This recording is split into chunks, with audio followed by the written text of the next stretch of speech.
Okay, here we go.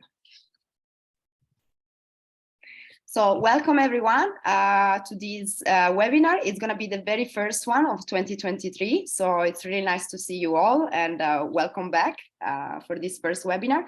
Tonight we're going to talk about cybersecurity, and it's going to be a very interesting topic because we're going to, in particular, we're going to discuss about cybersecurity between the public and the private sector. And we are going to have a round of experts, which we are really happy to host. So thank you for being here. And also Martina Gambacorta is going to be our chair. So later on, she's going to take over. I will start by introducing all of our guests, starting with Andrea Rigoni, who is also a very old friend of ITSS Verona and a member of our scientific committee. And he's also a partner of Deloitte, and he has 25 years experience in the field of security and in the field of cybersecurity. And later on, he's gonna have a very interesting discussion with Martina. Now we have Luca Nicoletti. Thank you for being here. He's an executive of the Cybersecurity Agency in Italy, which is a new organization that was founded very recently in 2021. And we also have Antonello Vitale. Thank you. It's a pleasure to see you here with us. Antonello is a former member of the Italian Army and is also a member of the Italian intelligence community and a member of ITSS, which is a private organization that provides support in the field of security. And finally, Martina, a friend and a member of ITSS Verona and an expert in the field of cybersecurity, a reason why she's going to take over and proceed with the interview and later on with a Q&A session. So thank you, Martina, as well, for helping me to set this up and to prepare this webinar. But last but not least, I can see there is Zeno with us. Zeno is an executive of ITSS and a friend. So Zeno, would you like to add something before we start with the conversation? Thank you, Carlotta. I don't want to add anything. I just wanted to say that Michele, Michele Groppi, the president of ITSS Verona, really wanted to be here today, but he's traveling back from King's College, from where we both work, and so he couldn't be here. And that said, I'm really grateful, first of all, to both Martina and Carlotta, and I want to who organized this webinar, and I want to take this opportunity to say once again how important the members of ITSS Verona are to the association. They really are the backbone of the association, and also Michele as well he's working very hard towards the success of ITSS Verona, of course. And also I'm very grateful to our guests for being here. It's nice to see Andrea Rigoni again, and then it's nice to meet Luca Nicoletti and Antonello Vitale. We haven't met yet, but hopefully there will be more opportunities in the future. And I'll be here, I'll listen with great pleasure and but in the background. Thank you. Okay, yes. So may I take the floor, Carlotta? Just all yours. And we also send, as Zeno said, we send a virtual hello to Michele. And again, thank you, everyone. As Zeno said, it's really a pleasure to see you all. Martina, the floor is yours. And then later on, you will also take care of the Q&A session. So if you have any questions, if anything comes up to you, just hold on. And later on, we are going to allow everyone to ask and to intervene. Thank you very much, Martina. All yours. Yeah, you're welcome. So yeah, I would just like to introduce the topic of this webinar, which is titled Cybersecurity, that is the nexus between the public and the private sector.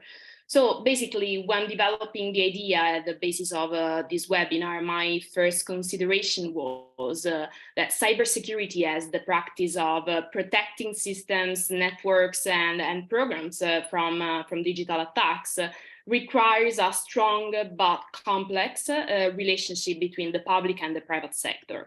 So on the one hand, the national businesses manage a significant share of online activity related to national security, and hence they might play a large role in ensuring the overall integrity of the system. And within the private sector, however, the scenario is diversified. We have emerging corporations providing related technology services, which are kind of promoting innovation by implementing processes and technologies that become role model in the industry. But beside this elite, the average of companies seems to remain unaware, and they seem to underestimate or even neglect the vulnerabilities that they are facing through the cyberspace. And on the other hand, we have the government leveraging the acquisition power to create a higher cybersecurity standard for products and services. And by using its procurement, the government can actually require security improvements through the bunch of legislation applicable to the software and the technology. Legislation and penalties, however, seem to be insufficient when considering trends of cybersecurity. And as a result, the parts face the challenge to maintain the right balance. Given this, the webinar will be divided into 3 parts.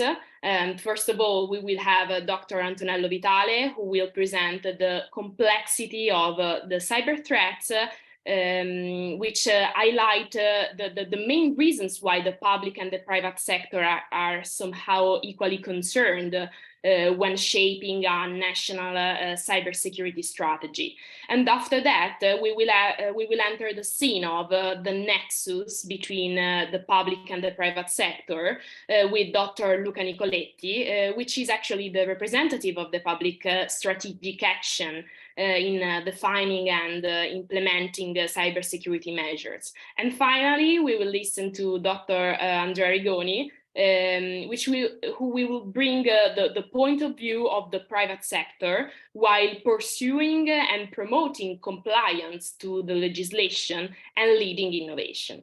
So thank you very much to everybody. Dr. Vitale, the floor is yours. Thank you very much, Martina, and good evening to everybody. Talking in a few minutes about the complexity of a cyber threat is not easy. So what I will try to do is just to highlight what I consider the most relevant aspects of the topic to pave the way for the following speakers. Today, the main media and consequently the public opinion pay a lot of attention to the aspects of cyber warfare related to the Russian aggression in Ukraine. But despite the ongoing conflict has generated an increase in the use of cyber attacks in the geopolitical sphere against both public and private infrastructures, the problem of a cyber threat at the global level is much wider and continues to grow exponentially. The reason, if you pay attention to it for a moment, is obvious.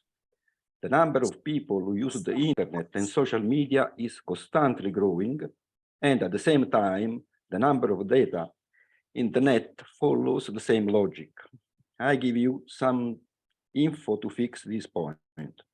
In August 1991, just 32 years ago, when the first website appeared, worldwide internet users amounted to about 4.2 million. That compared to the world population at the time, which was 5.3 billion, the percentage of users was 0.78%. This year, global internet users have reached the figure of 5.1 billion, which compared to today's world population of 8 billion represents 64%. So we have moved from 0.78% in 91 to 64% today, and this percentage is destined to rise in the coming years. Consider also that of 5.3 billion internet users, 4.8 billion also use social media. And just to mention some aspects of an economic nature, you should consider that as far as e-commerce is concerned, in 2022, as many as 4.1 billion people made purchases via internet, spending the beauty of 3.5 $59 trillion.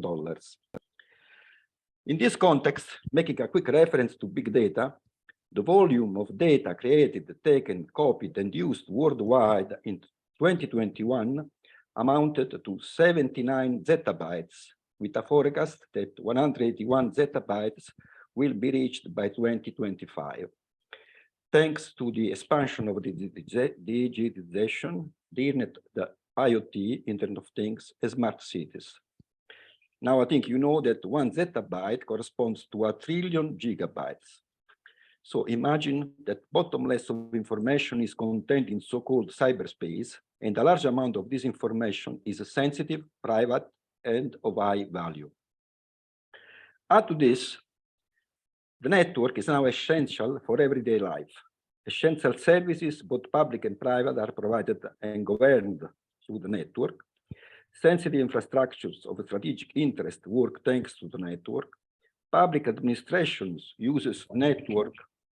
Finance and the global economy uses the network. Transport of any kind uses the network. Supply chains use the network. The world of defense uses the network, and so on and so forth. In essence, and simplifying, what is called the cyberspace has been the engine that has allowed the extraordinary global technology development that has been witnessed in the last 30 years. But as in all things, there are always two sides of the coin. And therefore, also in the cyberspace, there is a dark side. And this is due to its vulnerabilities. On the one hand, therefore, the wealth of the cyber domain, which is composed essentially by sensitive information. On the other, the vulnerability of the system that has irremediably attracted the attention of those who are internationally known as hackers and who therefore constitute the cyber threat. Even if there are different categories of hackers, as I will quickly try to illustrate. First of all, it should be clarified that hackers are not geeks of the computer. The vast majority of them adapt to the predisposition to computer science, respectable academic curricula that, in addition to the degree, include masters, research doctorates, and more. Many of them can be considered real computer geniuses. By many, computer hacking is considered at the same time a science of art and an art. It takes a lot of effort to acquire the skills of an expert hacker, and even more is needed to keep up the state of the art with new technologies, new vulnerabilities, and new enhancement of techniques. And this is particularly significant as attack tools change and evolve continuously, thanks to the application of artificial intelligence on these tools. I would like to point out that there are real university courses where it is taught to create Trojan horses, backdoors, viruses, worms, denial of services attack, SQL injections, buffer overflow session hijacking, and system hacking. And many of these skills can also be certified. Secondly, not all hackers are evil. I would like, therefore, to recap different types of hackers and emphasize the fact that not all categories are necessarily to be seen in a negative sense. Personally, I prefer to frame them in three categories. Government hackers, that is those who work for their country, either in intelligence, defense, or law enforcement, and so on and so forth. Criminal hackers, those who violate the law with their activities, such as cyber criminals, cyber terrorist activists, and those are the real threat. And finally, the ethical hackers, that is those who, despite having the knowledge, quality, and skills in computer hacking, decide to remain Jedi and not to be attracted by the dark side of the Force. Let me use this metaphor taken from Star Wars movies. This last category of hackers is fundamental in the development of cybersecurity. A notation about government hackers. This category must be considered in the same way as the other capabilities that a nation equips itself in order to maintain a competitive advantage over potential adversaries. The farther we advance in the digital world, the more these components have to be developed under penalty of an unjustified increase of risk.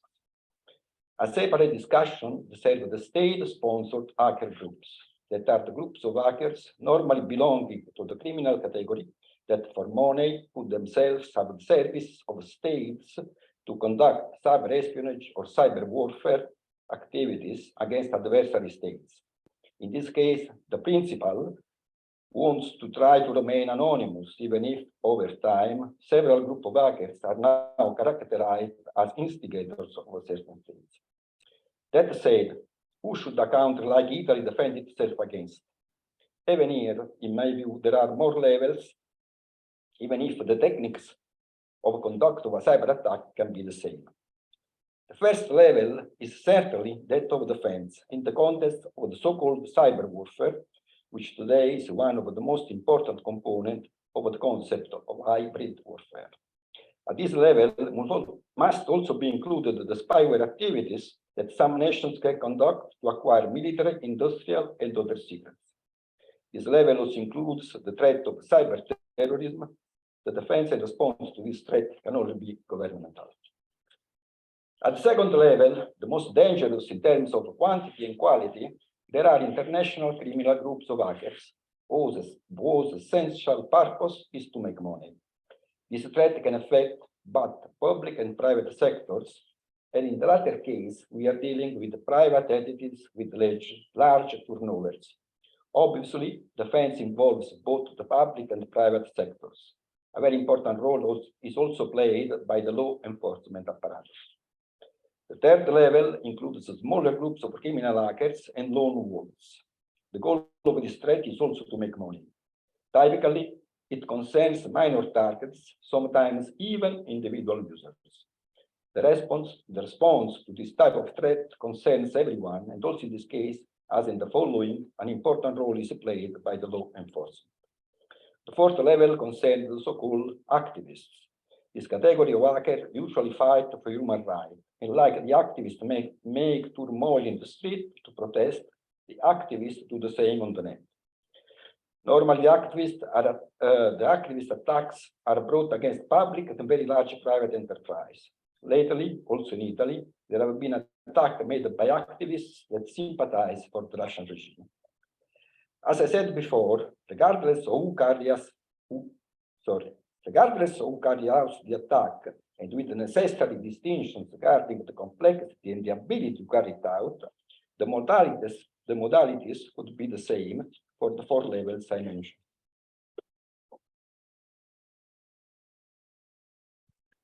An ITSS report on the landscape of key threat modalities in 2022 includes ransomware, malware, social engineering threats, threats against data, denial of services, internet threats, disinformation and misinformation, supply chain attacks.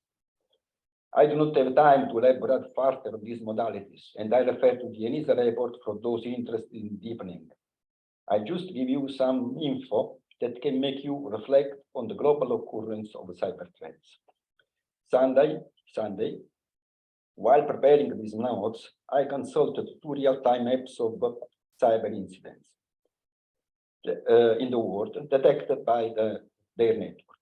The FIRE-A map reported over 372,000 alerts, a date of checkpoint over 6 million. Obviously, most of these attacks are repelled by defense systems, and the attacks that are successful are certainly in much smaller numbers and do not appear in these statistics. In fact, the Lucid 2022 report shows that significant worldwide attacks in the first half of 2022 amounted to 1,141, although it must be considered that many of the successful attacks are not reported. I give you another figure to outline the phenomenon. The damage caused by the cybercrime in 2022 has been estimated at $6 trillion, with a tendency to grow to 10.5 trillion by 2025. The revenues of cybercrime amount to about 1.5 trillion per year, which is by far the first profitable crime in the world. to exceed even drugs and arms trafficking. And the worst must come, because this criminal business, also thanks to the introduction of cryptocurrencies, is attracting more and more adepts.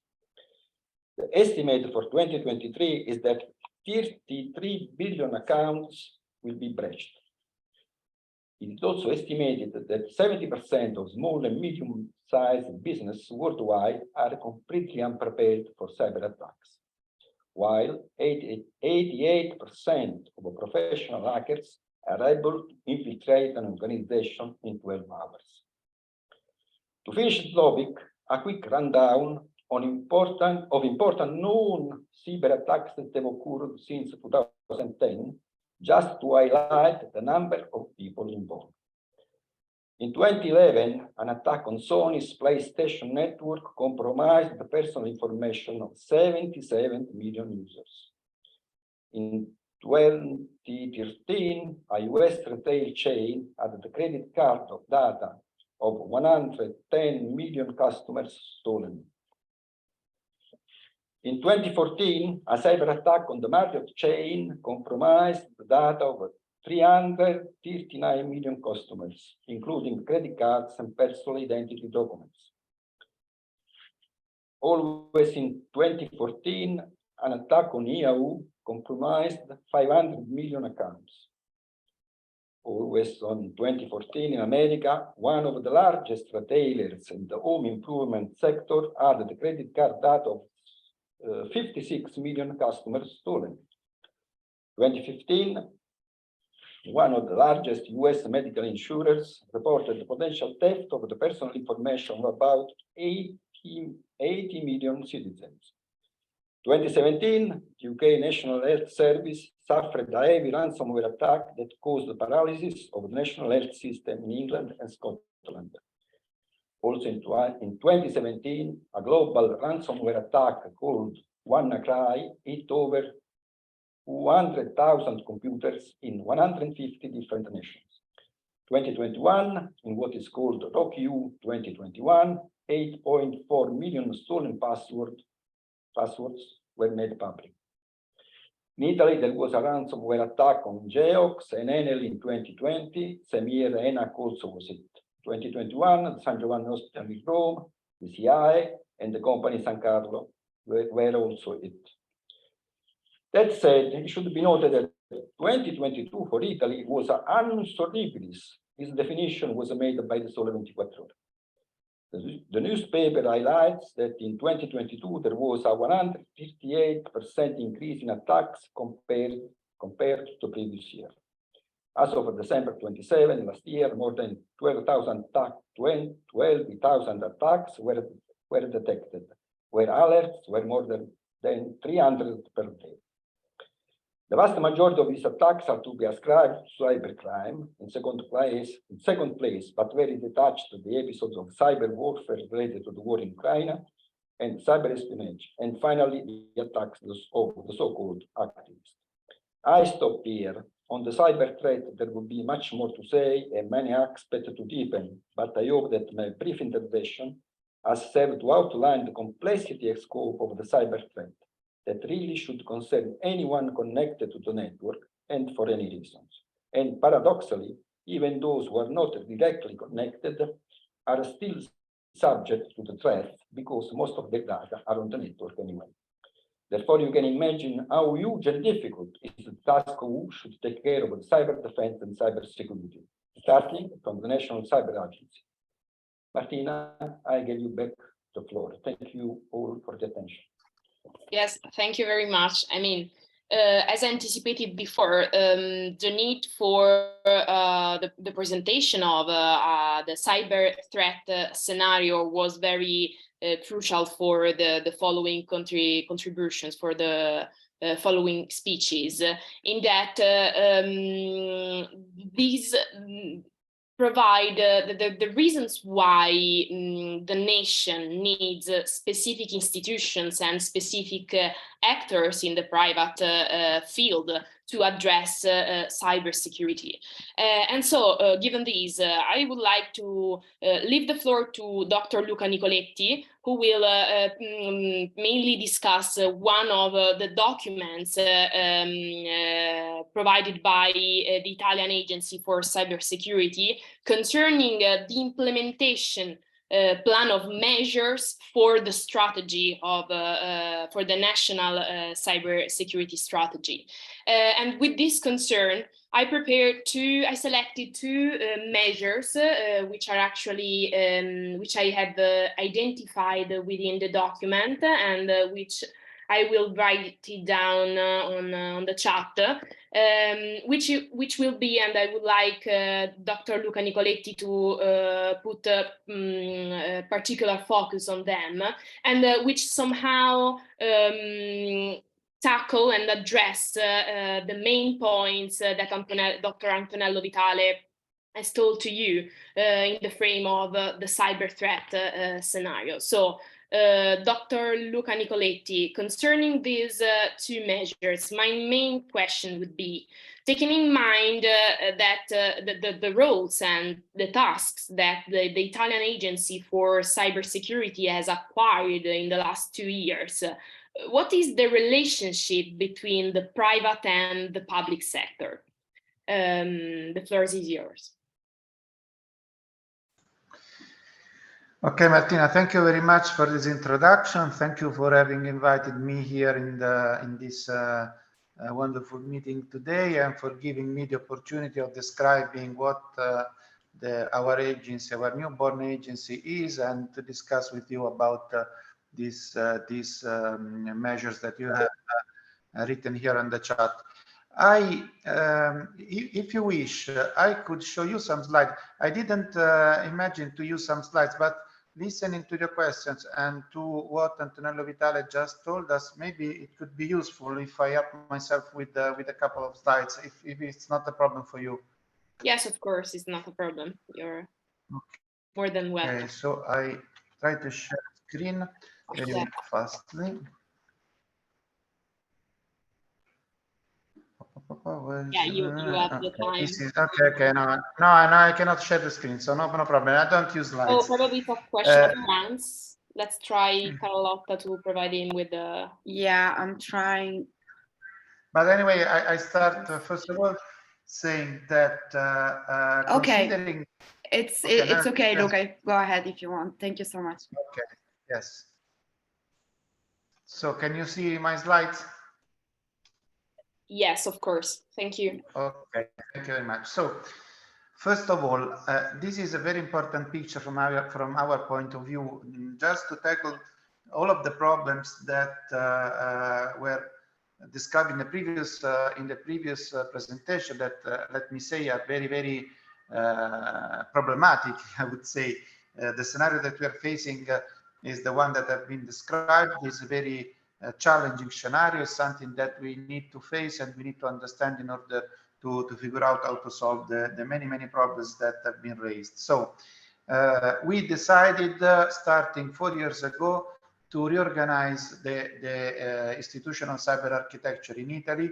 So now we have 4 different pillars, and each one is in charge of managing a specific task. We have cybersecurity and resilience, which is handled by the ACN, crime prevention and contrast to the crimes, that is in charge to the police force, the military security, which is in charge, of course, of our different armies, and the intelligence sector that, as you can imagine, is in charge of the 2 agencies, the interior one and the one for abroad, coordinated by the DIS. So this is a very well-organized architecture, and every one of these actors has its own specific task.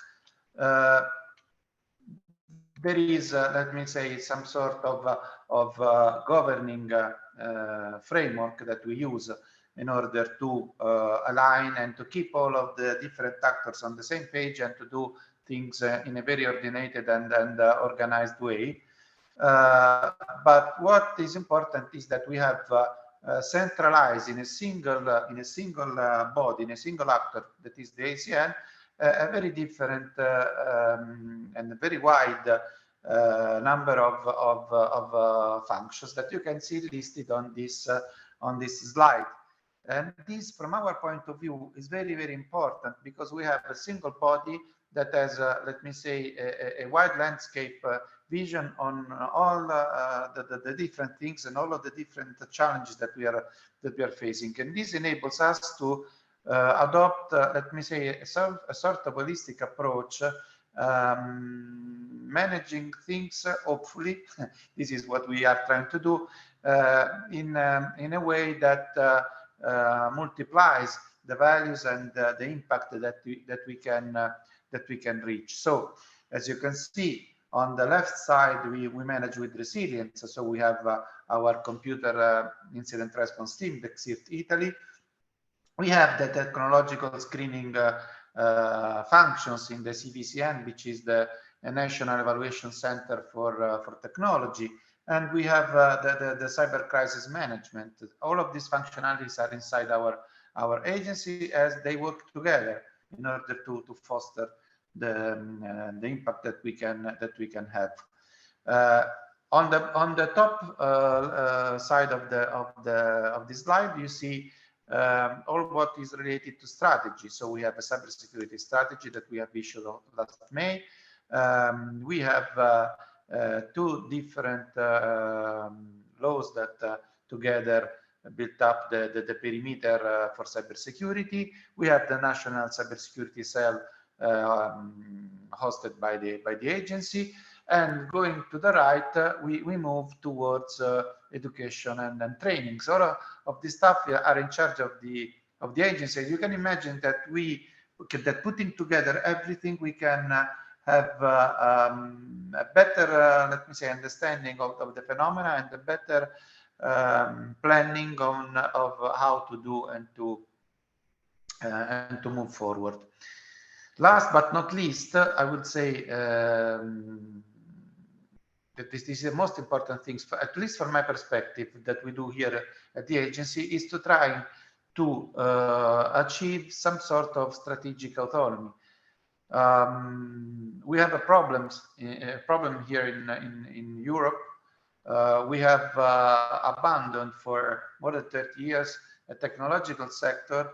We do not develop new technologies since the 80s in the ICT sector, and this is a problem. We totally depend from outside Europe for technologies, from China on one side, from US on the other side, and let me say, as we have understood during the Ukraine crisis, this exposes us to very, let me say, a huge danger, because geopolitical scenario can change very rapidly, much more fastly than we can imagine. This is something that we have learned in the last couple of years. So we need to be prepared. We need to try to reinforce and to redevelop and to rebuild a technological sector that has been totally abandoned in the last years. And here we come to the relationship that we need to establish with the private sector. You know, internet is a world that is made by private sector. We cannot imagine as a public administration to manage things without involving the private sector in this big game. And that's why the agency is the National Coordination Center for Italy, connected with the European Cybersecurity Competence Center in Europe, which is the body that is in charge the development of the cybersecurity agenda for Europe. And I mean, this is the body that decides how and where to put money, to put the European money for developing new technologies and for developing new research. We have the possibility of joining private-public partnership. This is a very innovative item that we have inserted in the law that has created the agency, the law decree 82 of 2021, because we strongly believe that only enforcing a partnership between the private and the public The public knows exactly which are the problems, which are the public, I mean the agency, which are the challenges that we're facing, that have been very well described in the previous talk. The private can help us to develop new technologies, to create a workforce which is able to handle incidents, because as you have heard, the number of incidents is huge. We cannot imagine that as a single agency, but also as all public administration, we can be able to handle all of these impressive number of incidents and of attacks that every day afflict Italy and Europe.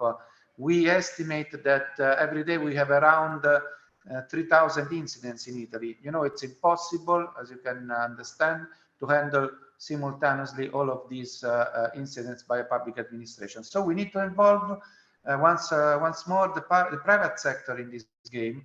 We need to certify companies that are able to take in charge this kind of activities, to be ready to provide the incident response in a very quick and in a very effective way. So this is last but not least. I've already used this phrase, but anyway, it's true. We are the National Cybersecurity Authority, and coming to the second measure that we have listed here, we are the one that are in charge of defining cyber policies, and we are inside all of the international cooperation bodies. Here we have some examples: the Horizontal Working Party on Cyber Issue, the XIRT Network, the NIS group, on which we discuss how to apply the new NIS2 directive. We are National Certification Authority for Cybersecurity. We are competent authority for telco security. We are competent authority for the NIS, and we are point of contact for the NIS. So once again, we have concentrated inside our agency all of these important tasks. We know how the standardization field is strategic for the country, for our industries, and for our security, and this is something that on which we want to be taking and playing a very important and strong role at an international level. And this is an effort that we are trying to put on the table right now, even if you know, we are young, we are still growing, but this is what we are trying to do, and we believe that we have all of the capabilities, and we have been given by the legislator all of the instruments that we need and the fundings that we need to do this. So it's a challenge, but we are happy to be here and to try to do all of this kind of stuff. I would stop here, Martina. I don't know if it's enough, if I have answered and to what you are. The HyperSOC. Okay, if you want, I can go on with the HyperSOC, but tell me. Yeah, but I mean, we have already time, so 5 minutes or more. So if you want to discuss the second point, you're more than welcome. Okay, the second point is one of the main projects that we are carrying out here at the agency. And this is something that we have inserted in our strategy that I was discussing a minute ago. We have issued on May, and we have also it on our Next Generation EU program. So this is something that we are funding with the European funds. It's let me say a very important initiative that we are trying to develop. If I have once again a couple of slides that help me to explain you what we are doing, because it's very interesting. We are trying to put together different organizations, both private and public, to cooperate together, to share information. This is something that, as you can imagine, is very difficult to create, because we need to build up some sort of trust between us. It's important that we are a public body, that we are directly under control of the Prime Minister, so we are in the best place inside our let me say, public administration in order to be, let me say, effective and to have the strength of putting ourselves in the position of a trusted third party. So what we are seeing right now is that the private companies are happy to work together with us. We are starting with a pilot program with 5 organizations, as I was saying, both private and public. The idea is to get information coming from the internal of this organization, raw information, I mean, that can be joined together in order to have a high-level view of what is going on in our cyberspace. You know, there are some information that seen at the single organization level cannot be, let me say, cannot let you detect early warning because they are too low signals. But if you put together all of this information, you can understand something more of what the single organization can see. And this is the bet that we're doing. We are trying to figure out how to get value from very low-level information coming from our stakeholders in order to enrich this information and to give back them much more added value information that can be used to help them to protect, to strengthen their posture in the cyber world, and definitely to give to all of our country a higher ranking in a very competitive world where we live right now.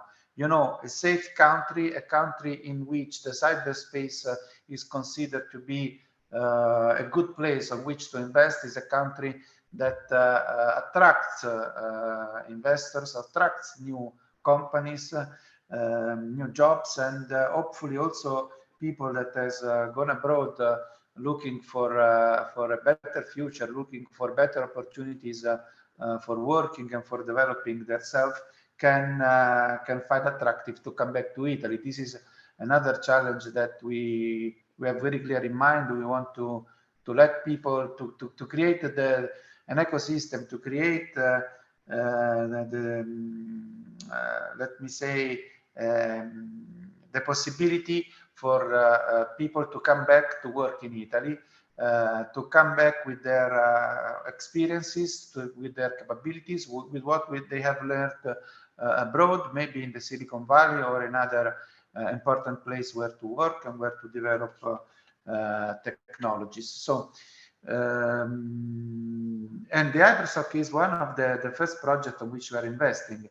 It also encompasses many different technology. For instance, we are working on an HPC infrastructure that we will create very, very soon here in Italy, also leveraging the most important experiences that we have on the country.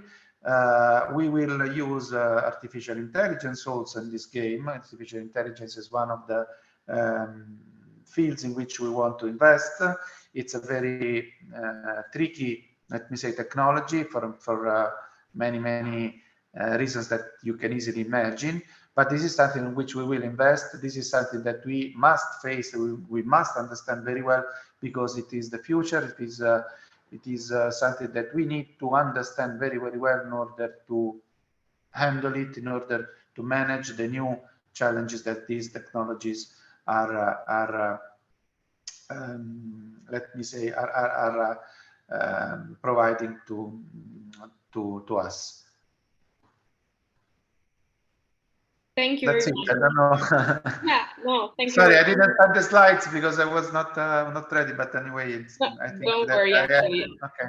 I mean, you have been very comprehensive, and you've touched the points that I've asked to you. So thank you very much. And with this concern, I would leave the word to Andrea Rigoni, which asked some questions within the chat.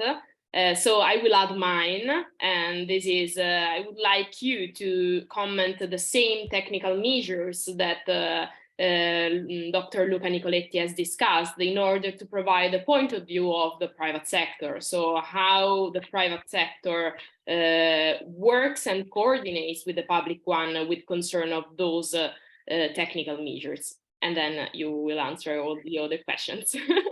Yeah, Martina, I will try to answer to your question, not answering your question. And now you will get my point. I mean, talking about the private sector, I think it's going to be clear why everything that has been described by the agency is so relevant and is so important. So you already got an answer. You know, those are important priorities, but why?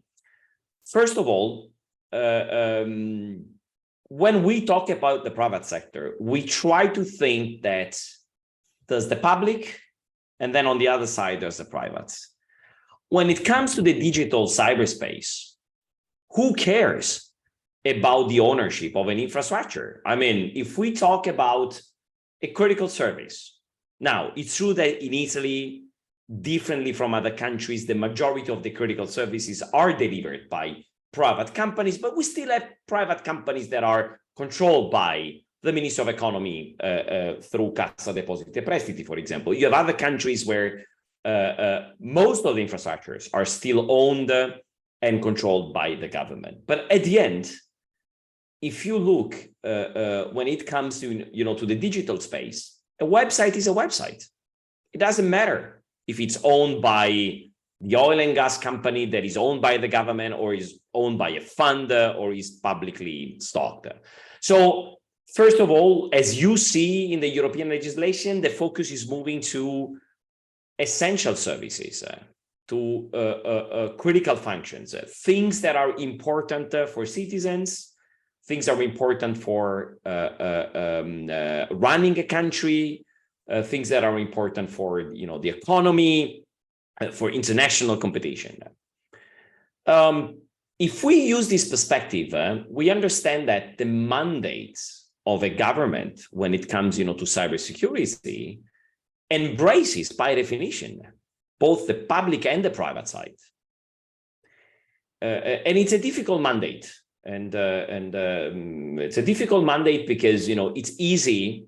Now, Luca Nicoletti might say maybe it's not so easy, you know, to force the public administration to apply some changes. I mean, there are some tools, even if it's true in every government, not just the Italian government, it's not so easy. But when it comes to the private sector, how do you drive a change? Of course, one of the tools that governments, they can use is legislation. And before joining this webinar, I was in another webinar with the entire European financial sector. We had more than 1,000 experts and leaders from the banking and insurance sector. Why so many leaders there? Because there's a new legislation. It's called DORA, Digital Operational Resiliency Act. I think it's the most beautiful piece of legislation that I ever seen worldwide on cybersecurity. It's nice because it doesn't talk about cybersecurity. It talks about the final goal that is not preventing or avoiding cyber attacks, is being resilient. You know, when we talk about health, we don't say we want to kill every virus and every bacteria in the world. We would die. It would be impossible. We could not live without, you know, those entities. It would be impossible to think. It's one of the questions, how we can remove cyber threats. We will never remove cyber threats. There will always be cyber threats, as there will be always threats in the traditional and in the new hybrid world. What we need to change is the way we are impacted and the way we react. And a way to do that is, of course, also through legislation, because through legislation, you can, you know, first drive behaviors, give incentives, or in certain cases, you can force behaviors. Going back to the DORA, and I think it's important because DORA is a new kind of legislation. And I think in Europe, after the NIS, the Network and Information Security Directive version 2, that, by the way, has a huge limit, is a directive. That's a big limit of the European legislation that have been completely addressed in the financial sector, but not outside, using directives for something that is a common space. And why using two different approaches for the same domain? DORA will work particularly well because the rules are the same for all European countries. And by the way, if you look at the NIS 1 that has been translated into national regulation by all the member states, you know, the differences are not so big. The majority of them are 90%. They declare the same principles, the same requirements, with some subtle differences that are creating a lot of issues to international companies. If you are a bank, a US bank, a Chinese bank, you want to open your operations in Europe, when it comes to data protection, now you have finally a regulation. But when it comes to these other requirements, you know, you might be dealing maybe not with conflicting requirements, but slightly different requirements like incident reporting that might not be standardized across the EU. Let's go back to the DORA and why I stated that in my opinion, that is the most advanced piece of regulation that I've seen, almost the most advanced piece of regulation I've seen, because it forces the top management of all regulated entities to take decisions. As I said before, we cannot remove threats. We cannot live in a perfectly safe environment. We cannot remove cyber attacks. Those are going to happen. We will never remove vulnerabilities. It's impossible to have a complex information system if we want to stay competitive, if we want to provide the users, the customers, or the citizens with the most advanced services. You can't avoid to have those vulnerabilities. What you can do is to get prepared, to be prepared to face those scenarios. So, okay, you might face a cyber attack, but what happens if I get a ransomware? Of course, if you don't do the backups, if your backups, you have an old procedure, if that procedure, you never tested it, if that procedure has been designed to recover your operations in 3 weeks, you know, of course, stopping your company or your public service for 3 weeks might be an issue. That's where, you know, you need to have, you know, your plan B.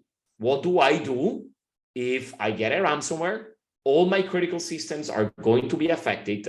How can I guarantee a certain level of continuity? That's the concept of resilience. In the military domain, I led a project in NATO a few years ago. You know that there's governments, they have teams, and also private companies called CERTs, Computer Emergency Response Teams. We wrote a NATO book called New Generation CERT, from response to readiness. So the R, we suggested to change the meaning of the R, and the readiness is even a more advanced concept of resilience, because resilience, you know, it comes from engineering. I have a machine, and the machine, or I have a complex system, the complex system can react because it's been designed like, you know, in a flexible way, it will get to the original shape. That's resilient. The readiness requires the proactive role of the leadership and all the operational teams within the organization to be ready, you know, to face a threat scenario. My website can be defaced, as it happened with the pro-Russian activists yesterday and today. Okay, it's going to happen. I have a procedure. I have a way, to reduce the damage as much as possible and to react. The problem is that the majority of the private companies are struggling to prepare to those scenarios. Why? First, they don't know how to create those scenarios. There are not technical scenarios, are business strategic scenarios that require not just the cyber experts, it requires the CEO to be involved. And it requires the CEO to be so informed and educated on cyber and digital risks that he can take an informed decision. Should I go public? Should I keep it confidential? Should I shut down a service? Should I keep my service running? Do I remove a counterpart or remove a third party? I mean, these are tough decisions that cannot be taken with a handbook or with a procedure. Oh, in the guideline that the government gave me, there is requirement number A. So that's why, and I go back to the original question, what do I think of the actions put together by the agency? All the actions of the agency, they go into this direction. Of course, the agency operates in a regulated environment by mainly the European Union.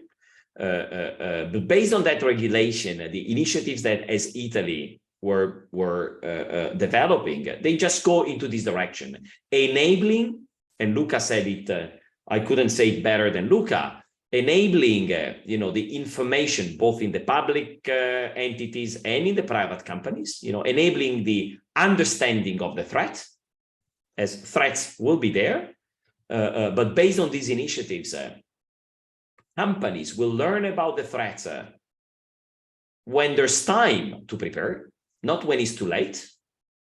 That's what the hypersoc, for example, is going to be about. And second, it will help the companies to start being more open and talking about their resilience. Now, you might not be aware, or you might be, the SEC, so the regulating, the Capital Market Authority of the United States, is going to release a new piece of legislation that is going to be painful for all the regulated entities. The SEC will mandate all public companies to disclose incidents to the markets. So not to the authorities. If you disclose it to the authorities, it's going to be kept secret unless, the incident is visible. With the new SEC legislation, if you have an incident, you must go public. You need to tell your shareholders, your clients, I've got a problem, and you've got a problem as well. Not only, the new SEC legislation is even more painful because it will force all companies to disclose in advance how they are protecting themselves against cyber threats. So when you will have an incident, for example, caused by a ransomware, and 6 months before you declare that ransomware is one of the scenarios that you have considered for your protection plan, and you've got an incident, either you're not good in doing what you declared, or what you have declared was not true. In either case, it's going to be a problem. So there's an event at Cattolica University on Monday afternoon, if you're interested, organized by CONSOB, so the Italian Capital Market Authority, together with SEC and Cattolica, where they will talk about the new SEC regulation. We expect Europe to adopt it in 2 or 3 years, so it's coming. And the morning after, on the 28th, there's going to be an event in presence on DORA, the Digital Operational Resiliency Act. In the last 2 minutes, I try to respond to the other questions. The role of the big companies, I think, was Julia asking these, companies that are becoming very big. those should be compared to governments. I think if we take a social network, if we take a big cloud company, the amount of influence, the tools they have also to protect their domain is comparable to a government.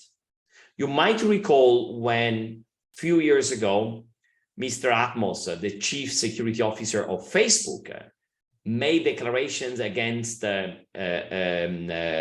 use of social media in organizing terroristic attacks in certain countries. And he made a strong statement. And if you read that statement without the author, you might think that is coming from a minister of defense. Because they have the power now to make things happen. The problem is that these companies, because the way they are regulated, or not regulated, or not enough regulated, they're not accountable. And most of the times, they're not treated as a government. There are some governments in Europe as well, Australia and Canada and Singapore, that they have appointed ambassadors to deal with those companies, because they have become, relevant powers, different from a government, but if you look, they have their own governance structure. So we need to not only have a dialogue with them, we need to bring them to the table. DORA is the first legislation that brings to a regulated environment also the big tech. So if you are a cloud company serving 1, 2, 3, 5, 9 banks in Europe, you might become a supervised entity by what is called the third-party overseer, that is going to be an authority inside the EBA, the European Banking Authority. And they will be regulated and oversighted for the first time. That's another reason why when I said that DORA is one of the most interesting pieces of legislation on cyber, I was also thinking about that. Martina, help me. Is there any other relevant question that we should cover that I haven't been covering so far? Yes, we have. So we've got, it's noise. I mean, it's just noise. They're attacking, it's easy. You want to demonstrate against the Italian government because our prime minister went to Kiev. We have thousands of websites of the public administration. They're always updated with new features. We always complain of the level of digitalization in our country. But if you travel, and I mean, some of you are working in other countries, that is not true. I mean, the level of digitalization in Italy is quite good. Is much more advanced than countries like the UK or Israel. And if you've been dealing with their public administration, you know what I mean. Finding 10 vulnerable websites, it's easy. They're going to be there. It's like finding then people that haven't been vaccinated against COVID. So, and when you do that kind of propaganda through cyber activism, because it is exactly a propaganda, you are successful. That's why, I'm always I always advise, and it's not easy, because the press, they get in love, when they hear, oh, there's this cyber Armageddon, it's going to be the end of the world. But we need to teach them, do not feed.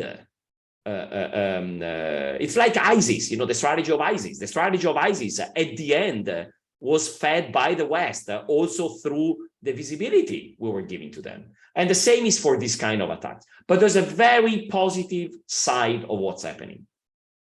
There's no cyber war. There's no cyber war. And I mean, I've been stating that for years, and for a very precise technical reason. It's much easier to use a tank or a gun or a rocket to attack a bank or the network infrastructure in Ukraine. This is what is happening. They're not cyber attacking. They tried, but it costs a lot. You never know which are going to be the results. The results are very fragmented. It's much easier. You know, you take a rocket, you target a telecommunication cable, you know, undersea cables, antennas, network nodes. You have done 2,000 times the damage than a cyber attack. So cyber attacks are not for cyber war. Not now, not today. Maybe in the future, you know, who knows? We always need to keep the guard high. But, you know, right now we need to deal with this kind of cyber activism that should be considered almost noise. Of course, if your company is not protected at all, damages can be very serious. I mean, if you're not protected, you don't have a backup, you get a ransomware, it's better you start praying. Okay. Martina, back to you, sorry. Yes, thank you very much. I mean, you've touched a point that was actually the topic of my class on the last summer school that we had with ITSS Verona, where I discussed the difference between cyber warfare and cyber war in the case of the Black Energy event in Ukraine. And of course, I do agree with you when talking about is it a cyber war? Are we in a state of cyber war? I don't know. I think that the flow, I would say, of the points touched during this webinar do suggest that risk cannot be eliminated and that probably cyber war is too expensive to be carried out. And that's why when talking about cybersecurity, the main focus should be put on the strategy, which is comprehensive of a very heavy bunch of things, I would say. So we've touched the national, we've addressed the national cybersecurity strategy as the result of the public and the private efforts, but actually also within both of them, there are many realities, and the readiness that you've talked about is just one of them. And then we have technical implementation of technologies to defend, I mean, I would say, the infrastructures, and then we have the governance. And so like if you build an infrastructure or an architecture, it would be at the organizational level. So that's a kind of a boundaryless scenario. And so, yeah, I think that in this way, we've provided a very concrete imaging of what is cybersecurity, because it is not only attacks and the drama of being attacked and the fear and I would say, yeah, the need to defend is not only that one. It's like to be prepared for it whenever it will come. And so, given this, I would like to ask Dr. Antonello Vitale and also Dr. Luca Nicoletti if you have any comment.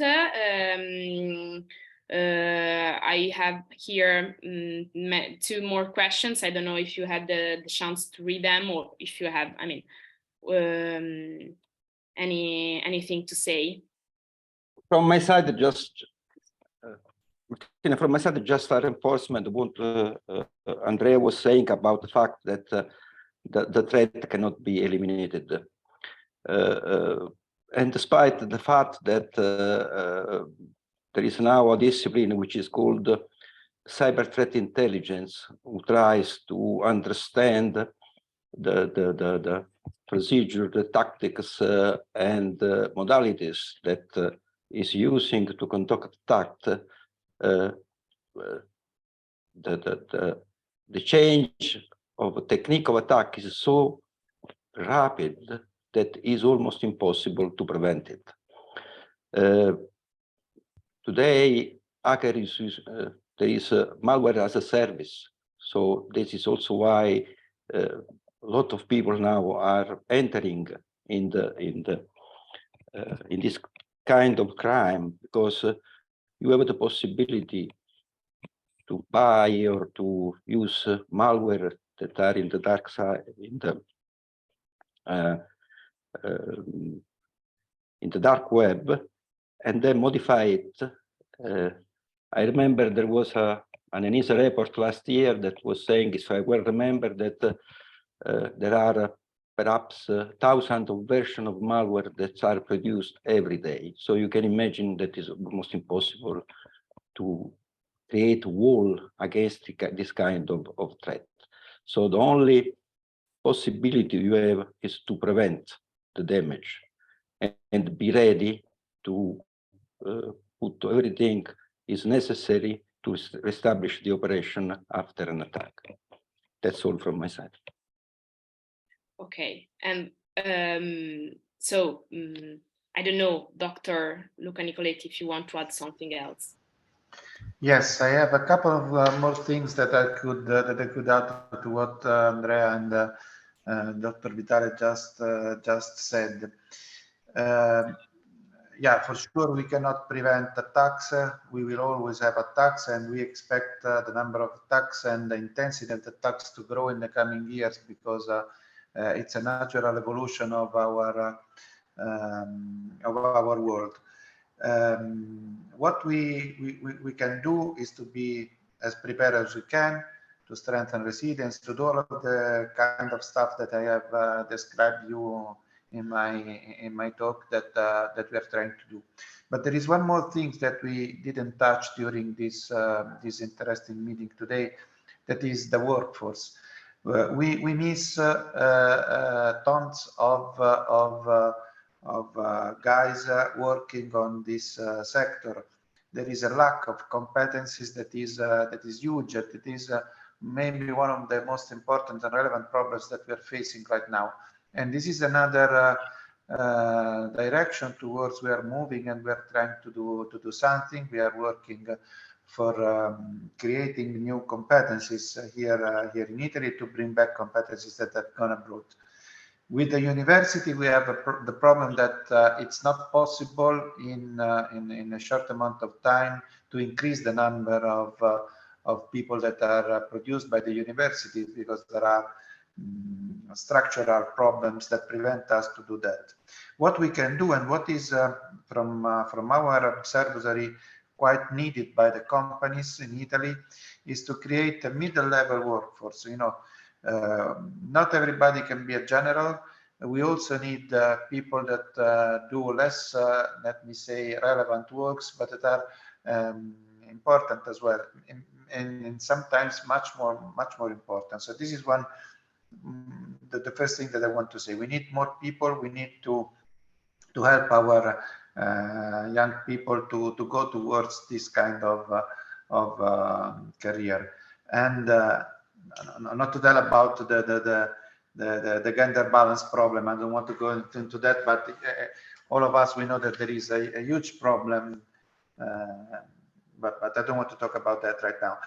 And another important thing that I want to stress is the fact that in this new world, we need to understand that there are some technologies that can help us very well in preventing incidents. And one of these technologies is the cloud.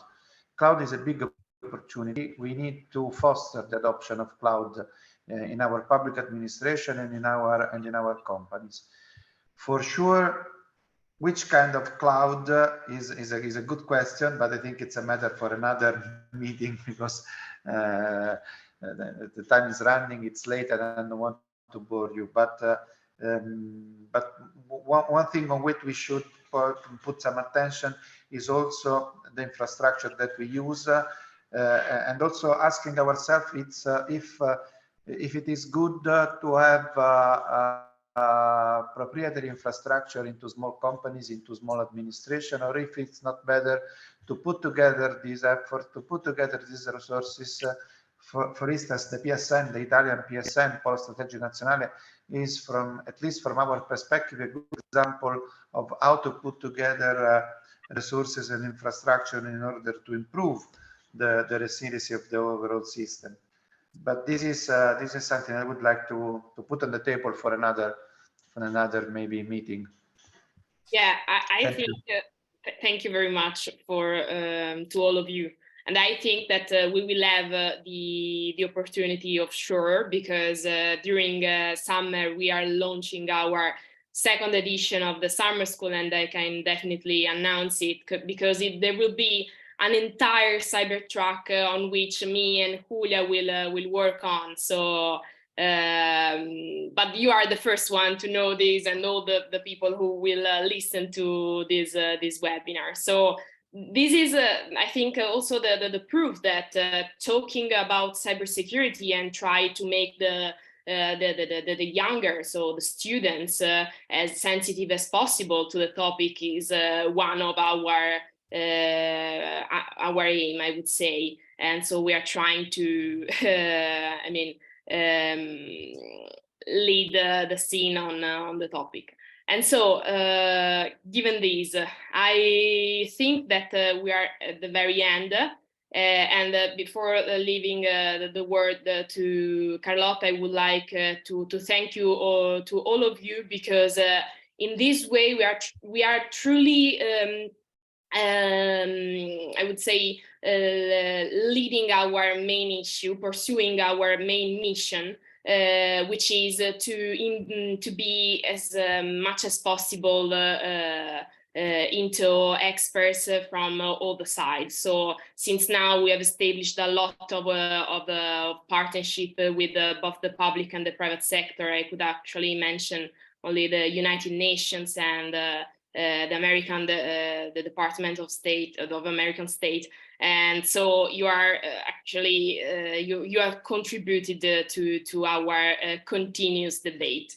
And so I truly thank you. I truly thank you from the Michele side, and I will leave the floor to Carlotta. Thank you, Martina. Just a final word as well. Thank you, everyone, for joining, and thanks to our guests, Luca Nicoletti, Andrea Rigoni, and Antonello Vitale. Thank you, Martina, for directing this webinar. There is a constant in every webinar we make. We always say it's going to last 1 hour, and then somehow it always stretches and everybody would just like to talk for another 1 hour. So this is something that happens in every webinar, but I'm sure we're going to have more occasions in the future, as Martina said. So thank you again. It was really a pleasure. Thanks to all the people that joined. Thank you, Zeno, for being here as well. And I will see you probably in the end of March with our next webinar. We are working on it. It's going to be a different topic. We're going to talk about migration, but this was definitely a great one and a very relevant topic right now. So it's always a pleasure to discuss this. Okay, Zeno, would you like to say a final word before we go? No, Carlotta, thank you. You said everything. And I was just making some reflections in the background about ideas like fusion doctrine and multi-domain integration, which are popular in the UK, on how, you know, this idea of whole of society, whole of government approaches to security challenges. But this is something, you know, for the next time. Perhaps we can chat more next time on these issues. Thank you very much. Thank you. Thank you very much, everybody. Bye-bye. Thank you. It was a pleasure. So we will see you soon. And thank you again. Have a great night, everyone. Bye-bye. Great night.